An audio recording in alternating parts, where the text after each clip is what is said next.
Welcome to S Pandey YouTube channel. आज की class में मैं आप सबों को वृत्त से संबंधित बताने जा रहा हूं, जिसमें कि त्रिज्य खंड का क्षेत्रफल, वृत्त का क्षेत्रफल, चाप की लंबाई आदि सभी को मैं सिद्ध करूंगा। तो आप सभी स्टूडेंट इस क्लास से ज्वाइन करें और साथ ही साथ इस क्लास को शेयर करें ग्रुप में। तो सारे स्टूडेंट ध्यान दें। देखिए, वृत्त से संबंधित क्षेत्रफल, सबसे पहले मैं आपको वृत्त का क्षेत्रफल सिद्ध कर रहा हूं। वृत्त का क्षेत्रफल, ध्यान दीजिएगा स्टूडेंट। वृत्त का क्षेत्रफल पाई आर स्क्वायर कैसे होता है ये सिद्ध करूंगा। तो सबसे पहले एक वृत्त ले लिया मैंने, सबसे पहले एक वृत्त ले लिया मैंने, ठीक है, एक वृत्त ले लिया।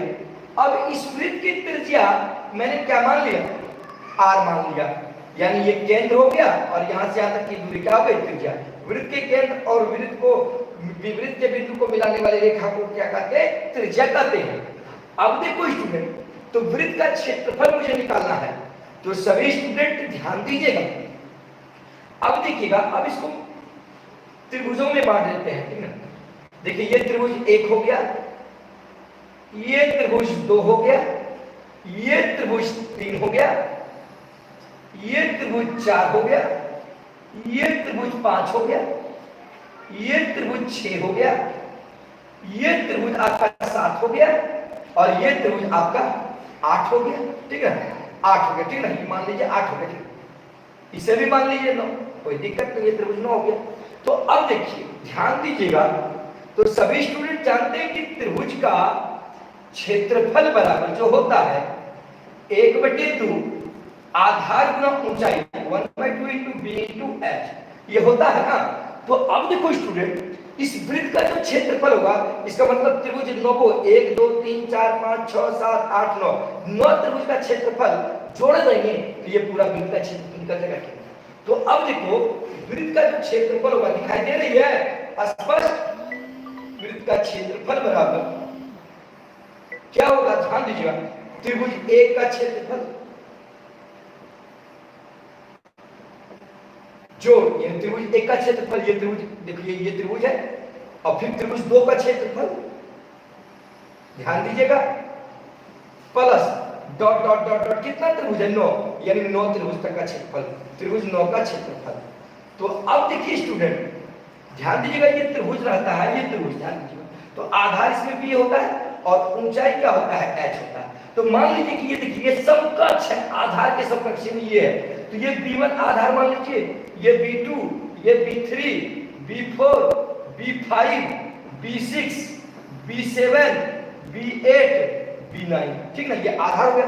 अब देखिए, त्रिभुज की ऊंचाई यहां से होगी, तो इस त्रिभुज की जो ऊंचाई होगी यहां से होगी, तो ये जो ऊंचाई हो रही है, ये वृत्त की त्रिज्या ही है ना, ये क्या है, वृत्त की त्रिज्या। तो ये भी देखिए, इसकी भी ऊंचाई क्या होगी, यही होगी, यही वृत्त की त्रिज्या। तो सभी त्रिभुज की जो ऊंचाई होगी वो वृत्त की त्रिज्या होगी। तो आप लोग ध्यान दीजिएगा, वृत्त का क्षेत्रफल, वृत्त का जो क्षेत्रफल होगा बराबर 1/2 गुना त्रिभुज 1 का क्षेत्रफल। तो त्रिभुज 1 का आधार कितना है, B1, B1 इंटू क्या है, h, ऊंचाई कितना है, r, जोड़, फिर देखिए 1/2 यानी त्रिभुज 2 का क्षेत्रफल है, यानी 1/2, इसका आधार क्या है, B2, और गुने क्या होगा, ऊंचाई, ऊंचाई आपका क्या है, r, जोड़, इसी तरह चलते जाएंगे 9 त्रिभुज तक, अंत में कहां जाएंगे, 9 डॉट डॉट डॉट डॉट 1/2 गुना 9 में करेंगे, यानी B9 और गुना ऊंचाई क्या होगा, देखिए वही r, यानी त्रिभुज 9 है। अब देखिए स्टूडेंट, यहाँ पे 1/2r 1/2r 1/2r कॉमन आएगा कि नहीं, तो 1/2, अब देखिए क्या कॉमन आएगा, r कॉमन आएगा, तो देखिए 1/2r कॉमन लिए क्या बच जा रहा है, B1 plus B2 plus B3 plus dot dot dot dot B9। इसका मतलब यहां से यहां तक की लंबाई, यहां से यहां तक की लंबाई, जोड़ यहां से यहां तक की लंबाई, यहां से यहां तक की लंबाई, यहां से यहां तक की लंबाई, यहां से यहां तक की लंबाई, यहां से यहां तक की लंबाई, यहां से यहां तक की लंबाई, फिर यहां से यहां तक की लंबाई। इसका मतलब यहां से यहां तक की कुल लंबाई जो हो गई वो क्या हो गई, वृत्त की परिधि हो गई। इसका मतलब B1 plus B2 plus B3 plus B9। इसलिए यहां देखिए, इसलिए b1 प्लस b2 यानी b1 plus b2 plus b3 plus b4 plus b5 plus b6 plus b7 plus b8 bn9 equal to होगा वृत्त की परिधि b1 plus b2 plus b3 plus dot dot dot b9 equal to जो होगा वो क्या हो जाएगा, वृत्त की परिधि। क्या हो जाएगी, वृत्त की परिधि। तो अब देखिए वृत्त की जो परिधि होती है, हम जानते हैं कि वृत्त की परिधि यदि त्रिज्या r है तो वृत्त की परिधि बराबर क्या होता है, 2 पाई r। इसका मतलब b1 plus b2 plus b3 plus dot dot dot plus b9 का मान कितना हो जाएगा, 2 पाई r। तो यहाँ पे देखिए दिखाई दे रही है 1/2 गुने r गुने b1 plus b2 plus b3 plus b9 का मान कितना है, 2 पाई r। 2 पाई r। अब देखिए ये 2 और ये 2 कट गया, ये 2 और ये 2 कट गया, पाई r गुना r क्या हो गया, पाई r स्क्वायर। तो वृत्त का क्षेत्रफल क्या हो गया, देखिए वृत्त का क्षेत्रफल सिद्ध हो गया आपका पाई r स्क्वायर। वृत्त का क्षेत्रफल क्या हो गया, पाई r स्क्वायर हो गया। वृत्त का क्षेत्रफल क्या हो गया आपका, पाई r स्क्वायर।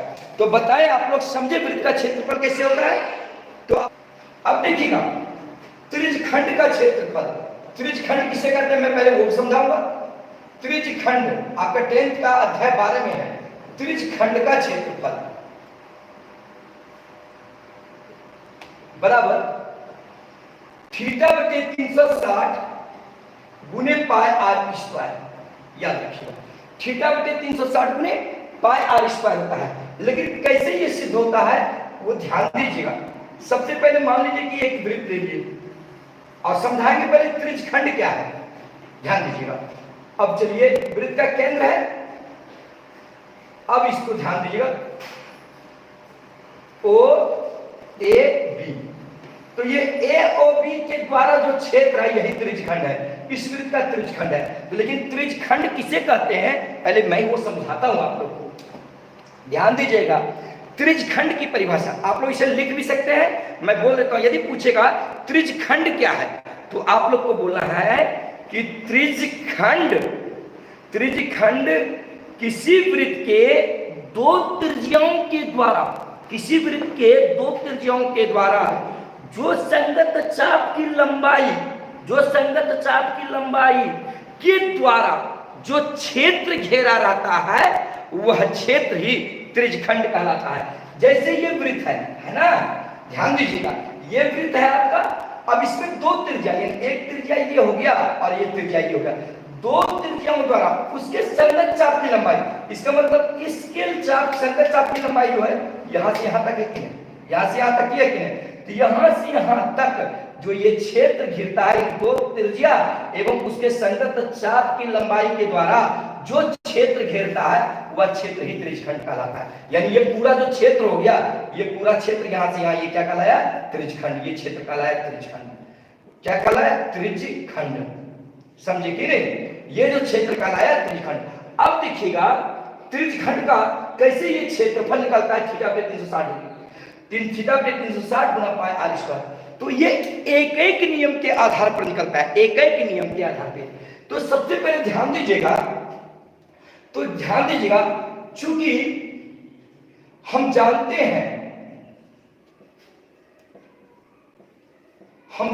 हैं कि वृत्त का क्षेत्रफल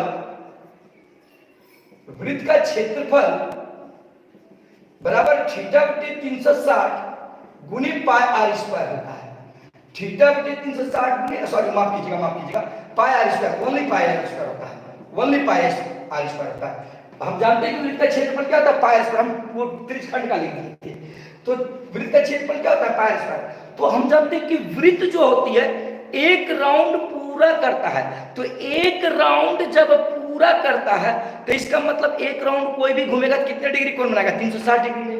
तो इससे साफ पता चलता है कि 360 डिग्री में, ध्यान दीजिएगा, ये मान लीजिए यहाँ पे कोण क्या है, थीटा बना हुआ है, ठीक ना।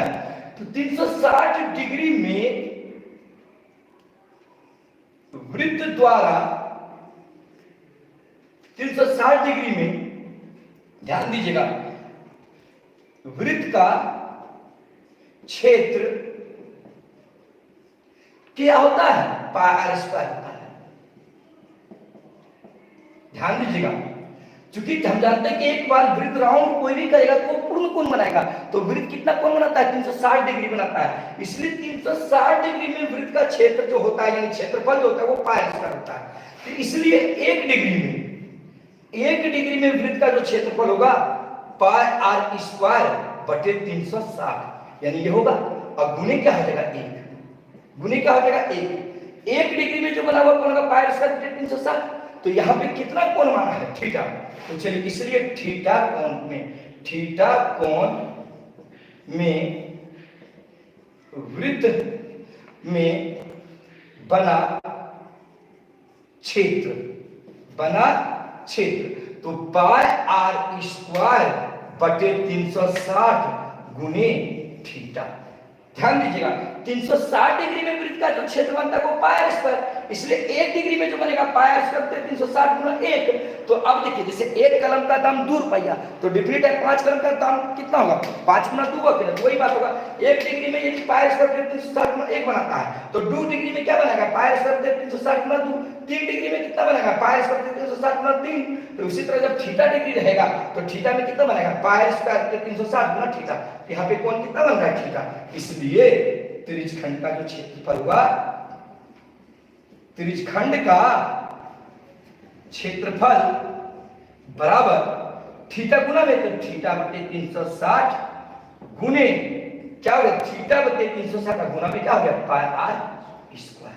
तो त्रिज्यखंड का जो क्षेत्रफल हो गया, यानी इसका जो क्षेत्रफल हो गया थीटा बटे 360 गुना पाई आर स्क्वायर। थीटा का मतलब यहाँ 60 डिग्री हो सकता है, 45 डिग्री हो सकता है, 90 डिग्री हो सकता है, कोई भी कोण का मान हो सकता है। तो ये त्रिज्यखंड का क्षेत्रफल निकाल दिए। अब मैं आप लोगों को वृत्तखंड का क्षेत्रफल बताता हूं। वृत्तखंड क्या है, ध्यान दीजिएगा, ये बहुत ही सबसे इंपॉर्टेंट और बढ़िया टॉपिक आप लोग को बता रहे हैं। और इसमें कुछ आईएससी का भी यूज है, इंटरमीडिएट साइंस का भी कुछ यूज है, मैथमेटिक्स का। आप लोग इसे ध्यान दीजिएगा। यानी वृत्तखंड का क्षेत्रफल, वृत्तखंड का क्षेत्रफल, वृत्तखंड का क्षेत्रफल, वृत्तखंड का जो क्षेत्रफल होता है, यानी थीटा बटे 360 गुने पाई आर स्क्वायर माइनस 1 बटे 2 आर स्क्वायर साइन थीटा। तो लेकिन पहले ये जानना होगा कि वृत्तखंड किसे कहते हैं और ये कैसे होता है, ये सिद्ध करूंगा, ठीक ना। तो आप लोग सभी स्टूडेंट जुड़े रहे, ध्यान दीजिएगा। सबसे पहले देखिए, एक वृत्त ले लिए, वृत्तखंड का क्षेत्रफल मैं बता रहा हूं, ध्यान दीजिएगा स्टूडेंट। तो सबसे पहले एक वृत्त ले लिए। अब देखिए वृत्तखंड कहते किसे हैं, तो आप लोग को मैं बताऊंगा। ये मान लीजिए केंद्र है,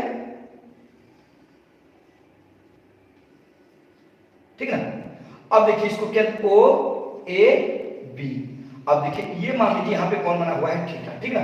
ये पूरा कौन क्या है, थीटा बना हुआ है, यानी एंगल ए ओ बी बराबर क्या है, theta. Angle A O B बराबर क्या है, थीटा। तो अब देखिए थीटा बने हैं। तो सबसे पहले वृत्तखंड को समझिए। किसी वृत्त में जीवाओं के द्वारा, किसके द्वारा, जीवाओं के द्वारा जो वृत्त, और जीवाओं के द्वारा एवं उसके संगत चाप के द्वारा जो क्षेत्र घेरता है वह वृत्तखंड का क्षेत्रफल कहलाता है। जैसे देखिए ये जीवा हो गया, तो याद रखिए पहले जीवा को समझ जाइए कि जीवा किसे है। वृत्त के किन्हीं दो बिंदुओं को मिलाने वाली रेखा जीवा कहलाती है। जैसे मान लीजिए ये बिंदु और ये बिंदु यदि मिला दिए तो इसको क्या कहेंगे, जीवा। ये बिंदु और ये बिंदु को मिला दिए तो ये क्या कहलाएगा, जीवा। तो डिफिनिट है यहां से ये बिंदु और ये बिंदु मिला है तो ये क्या हो गया, जीवा। तो हमको वृत्तखंड क्या है, वृत्त के किन्हीं जीवाओं एवं उनके संगत चाप की लंबाई के द्वारा, यानी ये जीवा हुआ और उनके संगत चाप की लंबाई के द्वारा जो घिरा हुआ क्षेत्र होता है उसे ही वृत्तखंड कहते हैं। इसलिए वृत्तखंड दो भाग होते हैं, एक लघु वृत्तखंड होते हैं और एक दीर्घ वृत्तखंड होते हैं। तो जैसे देखिए ये जीवा हो गया, जैसे मान लीजिए कि यहाँ पर समझने का प्रयास कीजिएगा। ये जैसे मान लीजिए जीवा हो गया तो इसमें एक छोटा भाग इधर है कि नहीं, और ये भी तो इधर वाला विभाग है, ये भी तो वृत्त का ही भाग है ना। वृत्तखंड यानी वृत्त को खंडित किया हुआ भाग को वृत्तखंड कहते हैं। एक भाग इधर और एक भाग क्या हो गया उधर, ये हो गया लघुखंड और ये क्या हो गया, दीर्घखंड। इसीलिए वृत्त के खंड जो होते हैं वो दो होते हैं, एक लघु वृत्त खंड और एक दीर्घ वृत्त खंड होते हैं। तो ध्यान दीजिएगा, ये बता रहा हूं आप लोग को सबसे पहले। तो कोण AOP बराबर क्या मान लिया थीटा। तो आप लोग सबसे पहले ध्यान दीजिएगा, हमको किसका क्षेत्रफल निकालना है, वृत्त खंड का, यानी इसका मान लीजिए निकालना है, इसका निकालना है, ठीक, इसका निकालना है। तो ये देखिए, ये पूरा, थोड़ी देर के लिए इसको मिटा देते हैं, थोड़ी देर के लिए देखिए, अभी इसको मिटा दिए। तो ये पूरा क्या बन गया, एक त्रिज्य खंड बन गया कि नहीं, ये पूरा क्या बन गया, त्रिज्य खंड। ये पूरा दिखाई क्या रहा है, त्रिज्य खंड, क्योंकि वृत्त की त्रिज्या एवं उनके संगत चाप के द्वारा जो क्षेत्र बनता है वह त्रिज्य खंड कहलाता है। ये देखिए मिटा दिए यहाँ पर, तो ये क्या बन गया, त्रिज्य खंड। इसका मतलब त्रिज्य खंड का क्षेत्रफल ये पूरा हो गया। तो लेकिन ये क्षेत्रफल तो नहीं लाना चाहिए, अब यहां से यहां जब कर दिए तो ये क्या बन गया, त्रिभुज। इसका मतलब त्रिज्य खंड का क्षेत्रफल में से त्रिभुज का क्षेत्रफल को माइनस कर देंगे तो बच जाएगा इसका क्षेत्रफल, बचेगा ना, क्या होगा, बच जाएगा। तो सबसे पहले ध्यान दीजिएगा कैसे निकालेंगे भाई, यानी वृत्त खंड का क्षेत्रफल बराबर वृत्त खंड का क्षेत्रफल बराबर क्या होगा, त्रिज्य खंड का क्षेत्रफल।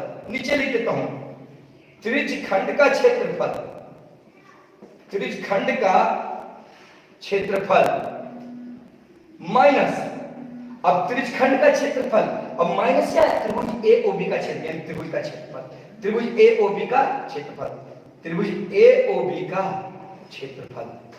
तो आप लोग ध्यान दीजिएगा, एक सूत्र होता है, आप लोग सभी स्टूडेंट ध्यान दीजिएगा, एक सूत्र आप लोग याद रखिएगा, साइन थीटा का सूत्र, ये ISC में यूज होता है, आप लोग ध्यान दीजिएगा आप लोग के लिए। ये साइन थीटा बराबर होता है 2 साइन थीटा बटे 2 इंटू कॉस थीटा बटे 2, केवल इसको याद रखिएगा। साइन थीटा का एक सूत्र होता है, देखिए 2 साइन थीटा बटे 2 इंटू कॉस थीटा बटे 2 होता है, समझे ना, ये साइन थीटा का सूत्र होता है। तो अब देखिए, तो त्रिज्य खंड का क्षेत्रफल, तो त्रिज्य खंड का क्षेत्रफल तो हम निकाल ही दिए पहले ही, थीटा तो इस त्रिभुज का क्षेत्रफल, तो देखिए पूरा कोण ये क्या है, पूरा ये कोण थीटा है। अब यहां से हम लंब डाल दिए, लंब डाल दिए तो डिफरेंट, और ये समद्विभाजक है, इसका मतलब आधा भाग इधर और आधा भाग इधर, और इसकी जो त्रिज्या है r, इसकी त्रिज्या है r। अब इसको AOB, इसको मान लीजिए m। समझिएगा, बहुत इंपॉर्टेंट टॉपिक बता रहा हूं आप लोगों को, ध्यान दीजिएगा। तो जब ये पूरा थीटा था, तो जब हम बीच में समद्विभाजक डाल दिए तो डिफरेंट है, आधा भाग इधर हो जाएगा और आधा भाग इधर हो जाएगा, तो थीटा/2 हो जाएगा। तो सबसे पहले ध्यान दीजिएगा, तो त्रिज्यखंड का जो क्षेत्रफल होता है θ/360 गुने पाई r², थीटा त्रिज्यखंड का जो क्षेत्रफल होता है θ/360 गुने पाई r² माइनस, अब त्रिभुज का क्षेत्रफल होता है, तो त्रिभुज का जो क्षेत्रफल होता है 1/2 गुने आधार गुने ऊंचाई, आधार गुने ऊंचाई। तो आधार आपका इसमें क्या है, देखिए AB, और ऊंचाई क्या है इसमें OM। तो ये तो निकला हुआ है मेरा, लेकिन ये आधार और ऊंचाई नहीं निकला हुआ है। तो अब आप लोग को चलिए पहले इसका क्षेत्रफल निकाल लेते हैं। त्रिभुज AOB का क्षेत्रफल, त्रिभुज AOB का क्षेत्रफल के लिए चलेंगे, क्षेत्रफल पहले के लिए ध्यान दीजिएगा स्टूडेंट, त्रिभुज AOB के क्षेत्रफल के लिए। तो आप लोग सभी स्टूडेंट ध्यान दीजिएगा, सबसे पहले आप लोग एक फार्मूला जानते हैं, त्रिभुज OMB में चलें, त्रिभुज OMB में, किसमें चलेंगे, OMB में। तो ध्यान दीजिएगा, सबसे पहले cos θ/2 चलिए। अब देखिए, चूंकि यहाँ पे OMB में चल रहा है, cos θ/2 चल रहा है, तो अब देखिए यदि cos θ रहे तो cos θ का सूत्र क्या होता है, B/H होता है। क्या होता है, B/H होता है ना। तो यहाँ cos θ/2 है, यानी वही चीज कोण के रूप में क्या है, θ/2, तो इसका B, तो B देखिए आपका क्या है, OM, ये B क्या है आपका, OM, आधार ही होगा। जैसे त्रिभुज यदि ये रहेगा और कोण यहाँ रहेगा, कोण ये रहेगा, तो डिफरेंट है, आधार ये होगा, लंब ये होगा, कर्ण ये होगा। तो डिफरेंट है, यहाँ जब 90 डिग्री कोण है, ये θ/2 यहाँ पर कोण ले रहे हैं, ये आपका क्या है, आधार। तो cos θ/2 बराबर B/H, यानी आधार बटे कर्ण, आधार आपका क्या हो गया, OM, अब बटे H का मान कितना है, R। तो अब देखो स्टूडेंट, ये जो है नहीं कुछ तो नहीं चाहिए, ये R क्या हो जाएगा, गुना इसके साथ हो जाएगा। तो OM बराबर R गुना cos θ/2 हो जाएगा, R cos θ/2 हो जाएगा, ये गुना हो जाएगा इसके साथ। तो R cos θ/2 हो गया। अब चलो पुनः त्रिभुज OMB में ही चल रहे हैं, अब sin θ/2 का मान निकालना इसमें। देखो स्टूडेंट, दिखाई दे रहा है, तो साइन थीटा बटे 2, तो साइन थीटा बराबर जो सूत्र होता है, साइन थीटा का सूत्र होता है P बाय H, यानी लंब बटे कर्ण। क्या होता है? लंब बटे कर्ण। तो डेफिनेटली जब ये कोण ये होगा तो लंब आपका ये हो जाएगा, तो लंब इसमें क्या है? BN। अब बटे क्या है? H। तो H आपका क्या है? यहां से आपके वृत्त की त्रिज्या है R, तो ये R क्या हो जाएगा? इसके साथ गुणा हो जाएगा, इसलिए BM बराबर क्या हो जाएगा? R गुना साइन थीटा, R गुना साइन थीटा बटे 2, R गुना साइन थीटा बटे 2 हो गया। कहीं कोई प्रॉब्लम? अब देखो स्टूडेंट, अब फिर यहां पे चले आए, देखना स्टूडेंट, बहुत ही इंपॉर्टेंट टॉपिक बता रहे हैं आप लोग को। Theta by 360 degree into pi are square minus 1/2 गुना बी में आधार। अब देखो आधार में यहां पर देखो ये पूरा भाग क्या कहलाया? आधार कहलाया। ए बी बराबर क्या है? आधार। तो यहां पर देखो आधार जो यहाँ देखो बी एम, तो बी एम का मान कितना है? आर साइन थीटा के 2। तो याद रखना, एक बात बताते हैं कि यदि किसी वृत्त के केंद्र से वृत्त के जीवा पर लंब डाली जाती है तो जीवा 2 बराबर भागों में बांट जाती है। इसका मतलब जितना भाग इसका होगा उतना ही भाग इसका होगा। इसका मतलब ए बी बराबर, देखो एक बात, आधार तो तुम्हारा ए बी हो जाएगा, तो ए बी बराबर जो हो जाएगा, यानी इसको हम कह सकते हैं 2 गुना ए एम या 2 गुना बी एम, क्योंकि ये दोनों भाग तो बराबर ही है। यानी लिख सकते हैं A M plus B M, या नहीं तो 2 गुना ए एम या 2 गुना बी एम, क्योंकि ये भाग तो बराबर है। तो यानी क्या लिख सकते हैं? देखो पहले लिख देते हैं A M plus B M, A M plus B M. तो अब देखो चूंकि ए एम बराबर क्या है? बी एम, ए एम बराबर क्या है? बी एम, क्योंकि वृत्त के केंद्र से यदि किसी वृत्त के जीवा पर लंब डाली जाए तो जीवा 2 बराबर भागों में बांट जाती है। इसका मतलब जितना भाग इधर होगा उतने भाग उधर होगा। इसका मतलब ए एम और बी एम दोनों क्या होगा? बराबर हो जाएगा। इस ए एम के जगह पर हम बी एम भी लिख सकते हैं। क्या लिख दिए? B M. तो बी एम क्या हो गया? 2 बी एम। तो ए बी बराबर बी एम क्या हो गया? 2 बी एम। क्या हो गया? 2 बी एम हो गया। तो अब देखो यहाँ ए बी बराबर क्या हो गया? 2 बी एम। तो अब सभी स्टूडेंट ध्यान दें, 1/2 आधार, आधार का मान क्या है? बी। तो बी का मान कितना है? तो आधार यहां से यहां ए बी है, इनटू क्या है? एच। तो एच इसमें क्या है? लंबाई ओ एम है, ये ऊंचाई ओ एम है इसमें, ध्यान देना। तो थीटा बटे 360 degree into pi are square minus 1/2 into A B. तो ए बी का मान देखो कितना है? ए बी का मान कितना है? 2 into B M, 2 into B M. तो यहां पर लिख दिया 2 into B M, A B के ऊपर 2 इंटू बी एम और इंटू ओ एम है। ध्यान देना स्टूडेंट, तो थीटा बटे 360 degree into pi are square minus 1/2 गुना 2 इंटू बी एम। तो 2 इंटू, ध्यान देना, बी एम। तो बी एम का मान कितना है? देखो बी एम का मान कितना है? आर साइन थीटा बटे 2। देखो बी एम का मान कितना है? आर साइन थीटा बटे 2। तो इस 2 इंटू बी एम का मान लीजिए आर साइन थीटा बटे 2 इंटू है फिर ओ एम। देखो ओ एम का मान कितना है? आर कॉस थीटा बटे 2, और ओ एम का मान कितना है? आर कॉस थीटा बटे 2। तो आर कॉस थीटा बटे 2, ठीक है, कर दिए। अब देखो थीटा बटे 360 degree minus into pi square minus 1/2। अब देखो आर गुना आर क्या हो गया? आर स्क्वायर, यहाँ पे 2 है तो 2 को उधर लेंगे, 2 साइन थीटा बटे 2 इंटू कॉस थीटा बटे 2। फिर से समझो स्टूडेंट, यहाँ देखो 1/2 आर गुना आर स्क्वायर हो गया, यहाँ पे हो गया 2 साइन थीटा बटे 2 इंटू कॉस थीटा बटे 2। अब देखो यहाँ पे सभी स्टूडेंट 2 साइन थीटा बटे 2 इंटू कॉस थीटा बटे 2, 2 साइन थीटा बटे 2 इंटू कॉस थीटा बटे 2 का फॉर्मूला क्या होता है? Sine theta. 2 साइन थीटा बटे 2 इंटू कॉस थीटा बटे 2 का फॉर्मूला क्या होता है? Sine theta. तो देखो थीटा बटे 360 into pi are square minus 1/2 r square, ये क्या है? 2 साइन थीटा बटे 2 इंटू कॉस थीटा, इसका फॉर्मूला क्या होता है? Sine theta. किसका फॉर्मूला होता है? Sine theta. क्या होता है ये? Sine theta. तो देखो थीटा बटे 360 pi are square minus 1/2 r square sine theta, ये तुम्हारा जो हो गया देखो वृत्तखंड का क्षेत्रफल। ये क्या होगा? वृत्तखंड का क्षेत्रफल। इसलिए देखो अच्छा से लिख देना बाबू इसको, यानी वृत्तखंड का क्षेत्रफल बराबर आप लोग लिख सकते हैं वृत्तखंड का क्षेत्रफल का क्षेत्रफल बराबर जो होगा यानी थीटा बटे 360 pi are square minus 1/2 r square sine theta.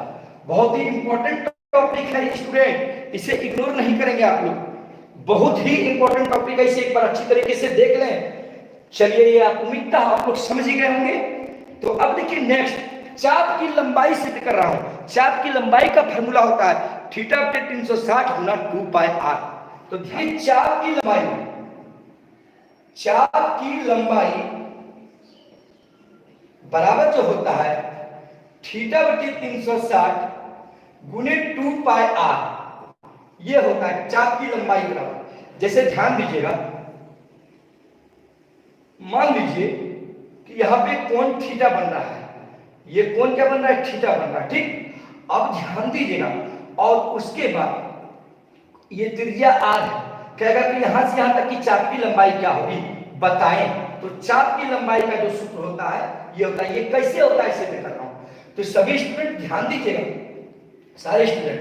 तो ये भी जैसे त्रिज्यखंड का क्षेत्रफल होता है थीटा बटे 360 गुना पाई आर स्क्वायर, एक एक नियम पर बनता है, तो ये भी उसी पर बनता है। तो चूंकि एक वृत्त के द्वारा जब पूरा ये रचित होता है एक वृत्त, तो इसका मतलब 360 डिग्री होता है। तो 360 डिग्री में कुल जो घेरे की लंबाई होती है वह वृत्त की परिधि होती है कि नहीं। यानी कि ध्यान दीजिएगा, चूंकि 360 डिग्री में चूंकि एक बार वृत्त जब राउंड करेगी तो वृत्त क्या होती है, पूर्ण कोण बनाती है। पूर्ण कोण क्या होता है, 360 डिग्री के बराबर होता है, 360 डिग्री। तो चूंकि 360 डिग्री में वृत्त 360 डिग्री में वृत्त के चाप की लंबाई यानी वृत्त की कुल लंबाई यानी कुल घेरे की लंबाई, वृत्त के घेरे की लंबाई यानी वृत्त के द्वारा घेरे की लंबाई, वृत्त के द्वारा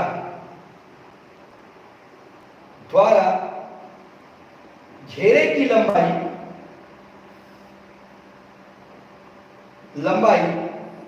2 पाई आर होती है। क्या होती है, 2 पाई आर होती है।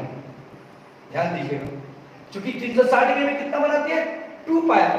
तो इसलिए ध्यान दीजिएगा, 1 डिग्री में वृत्त के घेरे की जो लंबाई होगी 1 डिग्री में कितना बनाएगा, वो 2 पाई आर बटे क्या हो जाएगा 360। क्योंकि ये 2 पाई आर जो होती है, एक घेरा का मतलब होता है वृत्त की परिधि। तो 360 डिग्री में एक वृत्त की परिधि बनती है कि नहीं। तो इसलिए 1 डिग्री में क्या हो जाएगा, एक वृत्त में वृत्त के द्वारा घेरे गए कि घेरे की लंबाई जो होगी 2 पाई आर बटे 360 गुने 1, इतना हो जाएगा कि 1 डिग्री में। यदि 2 डिग्री में पूछेगा तो यहाँ पे 2 पाई आर बटे 360 डिग्री गुना 2 होगा। 3 डिग्री में यदि पूछेगा तो 2 पाई आर बटे 360 गुना 3 होगा। 4 डिग्री में पूछेगा तो 2 पाई आर बटे 360 गुना 4 होगा। तो इसलिए यहाँ पे कितना डिग्री माने है, थीटा। इसलिए थीटा डिग्री में चाप की लंबाई बराबर क्या होगा, 2 पाई आर बटे 360 गुने क्या होगा, थीटा। ठीक है ना। तो इसलिए अब इसको लिख सकते हैं थीटा बटे 360 गुने 2 पाई आर, यानी चाप की लंबाई का ही सूत्र हो गया। चाप की लंबाई का ही सूत्र हो गया। तो स्टूडेंट्स बताएं, कोई दिक्कत, कोई प्रॉब्लम। अब थोड़ी सी अब आप लोग को जानकारी देता हूं। आज का क्लास केवल मैं थ्योरी का ही रखूंगा, तो आप लोग को आज जितना फार्मूला इसमें यूज होता है वो बता दिया मैंने।